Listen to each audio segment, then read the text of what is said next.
ጤና ይስጥልኝ። ይህ ኢትዮ ፖስት ሚዲያ ነው። ሰላምታችን በያላችሁበት ይድረስ እያልን በዕለቱ የተሰሙ ዋና ዋና ጉዳዮችን ወደ እናንተ ይዘን ቀርበናል። ቻናላችንን ላይክና ሼርና ሰብስክራይብ ታደርጉ ዘንድ እየጋበዝን የዕለቱ ዜናዎች አብይት ነጥቦችን በማስቀደም አሁን እንጀምራለን። የጦር አዛዦች ወደ ፋኖ እየኮበለሉ ነው የሚል አስደንጋጭ መረጃ ወጥቷል። የመከላከያ የዘመቻና ኦፕሬሽን መረጃዎችም እየሾለኩ በፋኖ እጅ እየገቡ እንዳለ ታውቋል። ይህን መረጃ ያረጋገጡት የፊልድ ማርሻሉ አማካሪ ጀነራል አለምሸት ደግፌ ናቸው። ጀነራሉ የዘረገፉትን ሚስጥር በዝርዝር ይዘነዋል። እስራኤል ሻዕቢያ ላይ ሰይፏን መዘዘች። ቁርጥ ቀን ሲመጣ ፕሬዝዳንት ኢሳያስ ብቻውንም ቀርቷል። ስሌታቸው ሁሉ እንዳሰቡት ሳይሆንም ቀርቷል። እስራኤል በዛሬው ዕለት ኢትዮጵያ ወደ ቀይ ባህር መመለስ አለባት፣ ይህ አቋሜ ነው እወቁትም ብላለች። ይህ የቴል አቪቭ አቋም እስራኤል ከጎን አሰልፋለሁ ብሎ ላመነው ሻዕቢያ ታላቅ ድንጋጤ ፈጥሯል። ትሰሙታላችሁ። አብይ የፈሩት አመፅ ዳግም ሊጀመር ነው። የጤና ባለሙያዎች ለሁለተኛ ዙር የስራ ማቆም አድማ ለማድረግ የጊዜ ገደብም ሰጡ።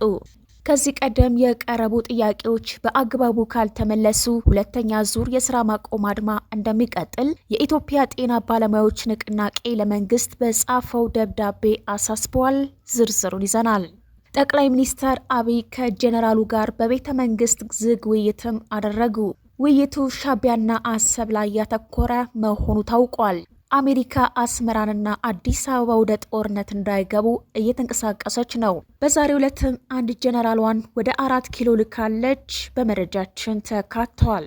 በአዲስ አበባ ኤርትራ ላይ ዘመቻ ተከፈተ። ዘመቻው ሻዕቢያን ባዶ እጁን የሚያስቀር እንደሆነ አንድ ተንታኝ ይፋ አድርገዋል።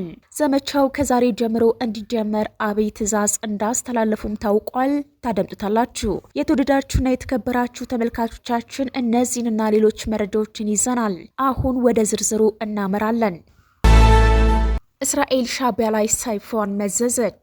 ቁርጥ ቀን ሲመጣ ፕሬዝዳንት ኢሳያስ ብቻውንም ቀርቷል። ስሌታቸው ሁሉ እንዳሰቡት ሳይሆንም ቀርቷል።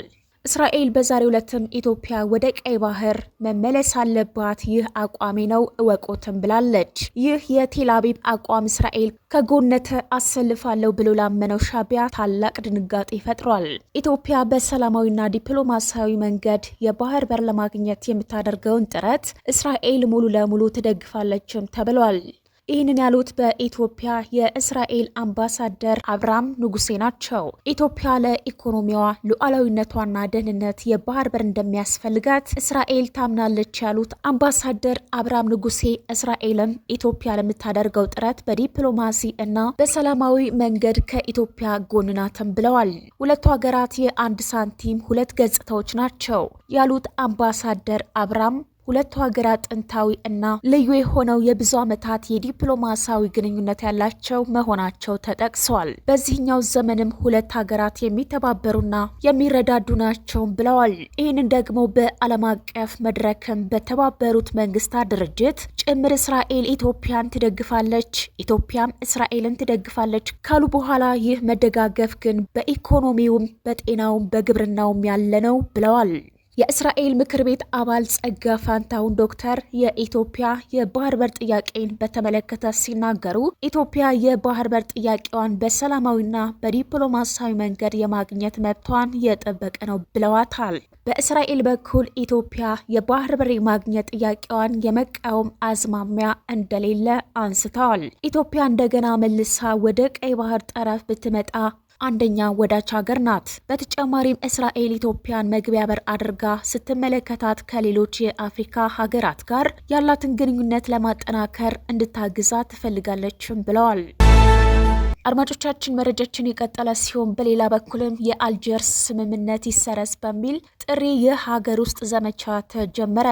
ከ20 ዓመታት በፊት ከፍተኛ ደም መፋሰስ የተመዘገበበት የኢትዮ ኤርትራ ጦርነት እንዲያበቃና በኢትዮጵያና በኤርትራ መካከል ዘላቂ ሰላም ለማምጣት ታስቦ ታህሳስ 3 ቀን 2019 ዓ.ም አልጀርስ የተፈረመው የሰላም ስምምነት እንዲሰረዝ የሚጠይቅ ዘመቻ በኢትዮጵያ ውስጥም እየተቀሰቀሰ መሆኑን ሆርን ፍሪኩዌንሲ ዘግቧል።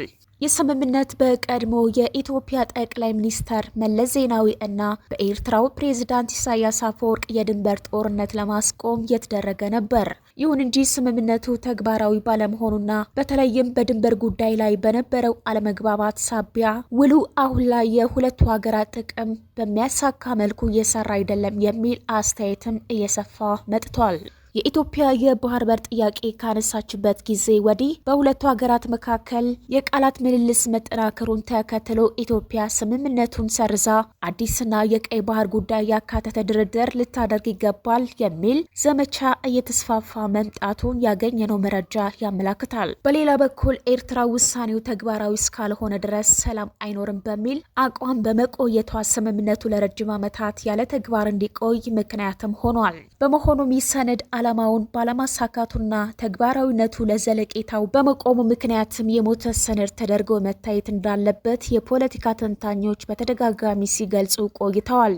ተንታኞቹ እንደሚሉት በጠቅላይ ሚኒስትር አብይ አህመድ አስተዳደር በሁለቱ ሀገራት መካከል የተጀመረው አዲስ የሰላምና ወንድማማችነት ምዕራፍ የድሮውን የአልጀርስ ስምምነት በመሰረቱ የተሻገረ ነው። በመሆኑም አዲሱን ግንኙነት በሕግና በፖለቲካ ግልጽነት ለማስቀጠል ሲባል የድሮውን ውል በመሻር አዲስና ሁሉን አቀፍ ድርድር የማካሄድ አስፈላጊነት ላይ የዘመቻ ትኩረት አድርጓል ነው የተባለው። ዘመቻው የኢትዮጵያ ብሔራዊ ጥቅም ከማስጠበቅና ታሪካዊ ይዞታዎችን ከመመለስ አንጻር የአልጀርሱን ስምምነት መሰረዝ ወሳኝ እርምጃ ነው ሲሉ እየገፉበት ይገኛል።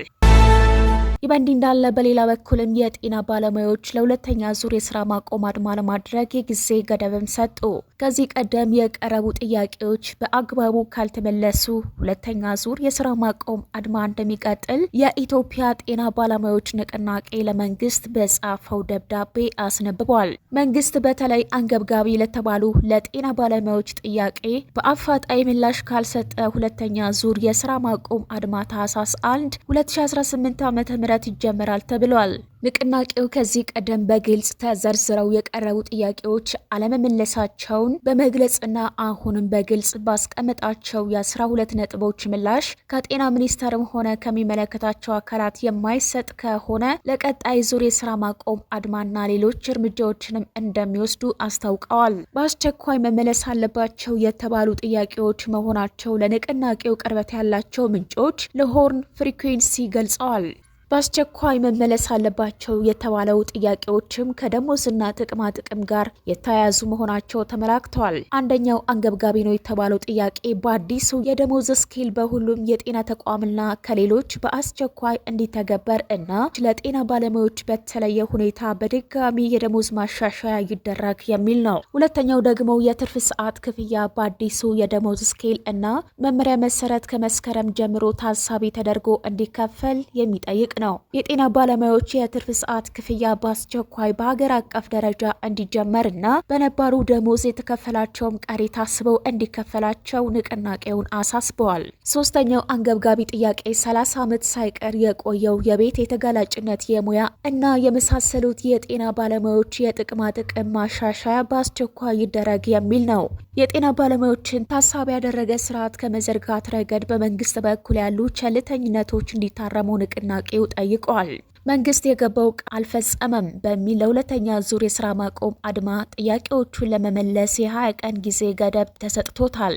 አንገብጋቢ ተብለው የተለያዩ ጥያቄዎች በሚቀጥሉት 20 ቀናት ካልተመለሱ ባለሙያው በመንግስት ላይ ጫና የስራ ማቆም አድማ ሌሎች ህጋዊ እርምጃዎችን ይወስዳልም ተብለዋል። ለመንግስት በተደጋጋሚ የቀረበ የሚገኘው ጥያቄ ኢኮኖሚያዊና ሙያዊ ብቻ መሆኑን የእንቅስቃሴው አስተባባሪ የኢትዮጵያ ጤና ባለሙያዎች ንቅናቄ አስታውቋል። የጤና ባለሙያዎች ጥያቄ በመንግስት በኩል እንደሚባለው ፖለቲካዊ አንድምታ ያለው አለመሆኑን ንቅናቄው አስታውቋል። የጤና ባለሙያዎች ከደሞዝ ጥቅማ ጥቅም፣ የጤና ስርዓት ለውጥና ከስራ ቦታ ደህንነት ዋስትና ጋር የተያያዙ ጥያቄዎችን አንስተው ከ7 ወራት በፊት የስራ ማቆም አድማ መውጣታቸው ይታወሳል። ጥያቄዎቹ የቀረቡትን የጤና ባለሙያዎች የስራ ማቆም አድማ ተከትሎ መንግስት የቀረቡትን ጥያቄዎች ደረጃ በደረጃ ለመፍታት ተስማምቶ ነበር። ይሁን እንጂ አሁን መሰረታዊ ጥያቄዎች አለመፈታታቸውን የንቅናቄው አመራሮችም ተናግረዋል። መንግስት በገባው ቃል መሰረት የቀረቡለትን ጥያቄዎች ከመፍታት ይልቅ ከህግ አግባብ ውጭ ያልተከፈሉ የባለሙያዎችን የትርፍ ጊዜ ክፍያ ማስከፈል አልቻለም ተብሏል። አድማጮቻችን መረጃችን አሁንም የቀጠለ ሲሆን በሌላ በኩልም ጠቅላይ ሚኒስትር አብይ ከጀነራሉ ጋር በቤተ መንግስት ዝግ ውይይትም አደረጉ። ውይይቱ ሻዕቢያና አሰብ ላይ ያተኮረ መሆኑ ታውቋል። አሜሪካ አስመራንና አዲስ አበባ ወደ ጦርነት እንዳይገቡ እየተንቀሳቀሰች ነው። በዛሬው ዕለትም አንድ ጀነራሏን ወደ 4 ኪሎ ልካለች። ዛሬ በጠዋት የዩናይትድ ስቴትስ የአፍሪካ እዝ አዛዥ ጀነራል ዳግዊን አርኤም አንደርሰን ከጠቅላይ ሚኒስትር አብይ ጋር መክረዋል። ምክክሩ በቀጠናው የጸጥታና የበለጠ ትብብር ለማድረግ በሚቻልባቸው ጉዳዮች ላይ ውይይት የተደረገበት እንደሆነ አብይም ገልጿል። ጠቅላይ በደፈናው በቀጠናው የጸጥታ ጉዳዮች ላይ ይበሉ እንጂ ውይይቱ በሰሞንኛ የኢትዮ ኤርትራ ውጥረት ላይ ያነጣጠረ ሊሆን እንደሚችል ተገምቷል። ከሳምንታት በፊት አብይ በፓርላማ በነበራቸው ቆይታ ለምዕራባውያን አገራት ከኤርትራ ጋር እንዲያደራድሯቸው መጠየቃቸው ይታወሳል። የዛሬው የአሜሪካው ጀነራል የአዲስ አበባ ጉዞም ከዚሁ ጋር የተያያዘ ሊሆን እንደሚችል ተገምቷል። ይህ በእንዲህ እንዳለ በሌላ መረጃችንም በሱዳን ስደተኛ ካምፕ የሚገኙ ኢትዮጵያውያን የተቃውሞ ሰልፍም አደረጉ። በሱዳን ተንዳባ የስደተኞች ካምፕ የሚገኙ ኢትዮጵያውያን ስደተኞች በትላንትናው ዕለት የተቃውሞ ሰልፍ ያደረጉ ሲሆን በተቃውሟቸውም የዓለም ምግብ ፕሮግራም WFP ውሳኔውን እንዲቀለብስ ጠይቀዋል። ድምጻችን ይሰማ፣ የስደተኛ መብት ይከበርና ዓለም አቀፍ ማህበረሰብ ችግራችንን ይልን የሚሉና ሌሎችንም መፎክሮች ይዘው በካምፕ ውስጥ ተቃውሞ ያሰሙት እነዚህ ኢትዮጵያውያን WFP የሚሰጣቸው እርዳታ በገንዘብ ከሚሆን ይልቅ በምግብ መልክ እንዲሆንም አሳስበዋል። ሰልፈኞቹ እንደተናገሩት ድርጅቱ ቀደም ሲል የምግብ ሬሽን ያከፋፈላቸው የነበረ ሲሆን ከቅርብ ጊዜ ወዲህ ግን ለእያንዳንዱ ስደተኛ በወር 14900 የሱዳን ፓውንድ እየሰጣቸው ይገኛል። ይህ ደግሞ ወደ ዶላር ሲቀየር $4.1 መሆኑን አስታውቀው ይህ ገንዘብ ለዕለት ፍጆታ እንኳን እንደማይሆንም ገልጸዋል። በመሆኑም እርዳታው እንደ ከዚህ ቀደሙ በምግብ እንዲሆንላቸው የጠየቁት ስደተኞቹ በተጨማሪም ዓለም አቀፍ ማህበረሰብ የፕሪቶሪያን ስምምነት ተፈጻሚ በማድረግ ወደ ቤታቸው እንዲመለሱ እንዲያደርግ ጥሪ አስተላልፈዋል።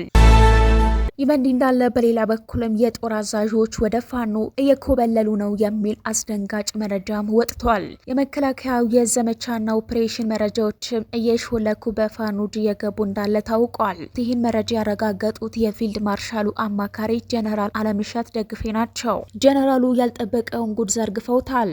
ፋኖ በብዙ መልኩ እየተዋጋን ይገኛል። ከውጊያዎቹ አንዱ የመከላከያን አዛዦች በማስኮብለል ወታደራዊ መረጃችንን መመንተፍ አንዱ ነው ሲሉ እወቁትም ብለዋል። ጀነራሉ ፋኖ በማህበራዊ ሚዲያው ላይ እየተፋለመን ነው ያሉ ሲሆን በማህበራዊ ሚዲያ ላይ በከፈተው ዘመቻን በርካታ የጦር አዛዦችንና ተራ ወታደሮችን እያስኮበለለብን ነው ብለዋል።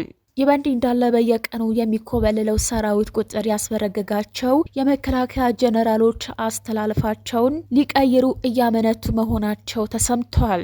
ሰራዊቱ በሙሉ ከነሬሽኑ ፈንነዋል። ባዶ ካምፕ ተሸክመን መቅረታችን ነው ያሉት እኚህ የአገዛዙ ጀነራል ፋኖ ሊበላን ከመምጣቱ በፊት እኛም ፋኖን መቀላቀል አለብን ማለታቸውን ከመከላከያው የውስጥ ምንጮች የተገኘ መረጃ ያሳያል። በርካታ የሰራዊቱ አባላት ፋኖን እየተቀላቀሉ ሲሆን አሁን ላይ አገዛዙ ጀነራሎችም ጨምረው አብዛኛው ኃይል ጥሩ አጋጣሚ በመጠበቅ ላይ እንዳለ እየተነገረ ባለበት ወቅት ነው የፋኖ እንቅስቃሴ ተከታትሎ ለአገዛዙ አራዊት እርምጃ ያቀብላል ተብሎ ተስፋ የተጣለበት ከ1400 በላይ ሰላይ በፋኖ መረብ ውስጥ ገብቶ በቁጥጥር ስር የመዋሉ ዱብዳ የተሰማው። የተወደዳችሁ ተከታታዮቻችን ለዛሬ ያዝንላችሁ መረጃዎች እነዚህ ናቸው። ቻናሉን ሰብስክራይብ፣ ቪዲዮ ላይክ እና ሼር በማድረግ ቤተሰብ እንድትሆኑ በአክብሮት እንጠይቃለን። ጤና ይስጥልን።